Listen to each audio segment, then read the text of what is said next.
काहे अकेले भरेलू हो धनी मंगल पमुटे करेलू हो हऊ मंगल पमुटे करेलू हो करेलू हऊ मंगल पमुटे करेलू हो जब जवानी भइल पानी पानी काहे अकेले भरेलू हो धनी मंगल पमुटे करेलू हो हऊ मंगल पमुटे करेलू हो करेलू हऊ मंगल पमुटे करेलू हो डीजे विकास रीगा सीतामढ़ी।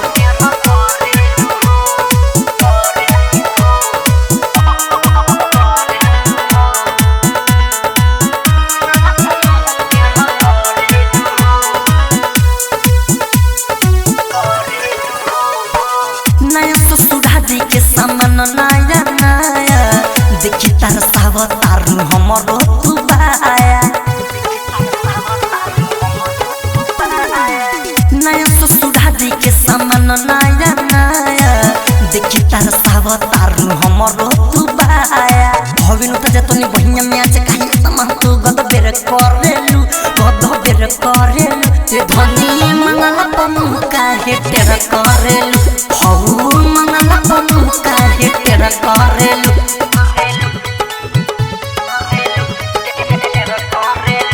ज्योति रिकॉर्डिंग स्टूडियो घोड़ा सहन लखा। म्यूजिक बाय विकेश भोजपुरिया।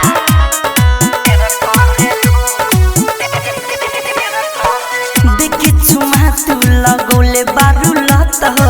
राइटर मिथलेश के ढीला होता ना हट हो देखी छुमा तू लगौले बारू लत हो अरुण धीरज के ढीला होता ना हट अंकित पटेल नहीं करत झमेला काहे ओइसन तू हत फेर करेलू ते धनी मंगल पमु काहे तेर करेलू हऊ मंगल पमु काहे तेर करेलू जब जवानी भइल पानी पानी काहे अकेले भरेलू हो ते धनी मंगल पमुटे करेलू हो हऊ मंगल पमुटे करेलू हो करेलू हऊ मंगल पमुटे करेलू हो ज्योति रिकॉर्डिंग स्टूडियो घोड़ा सहन लखान।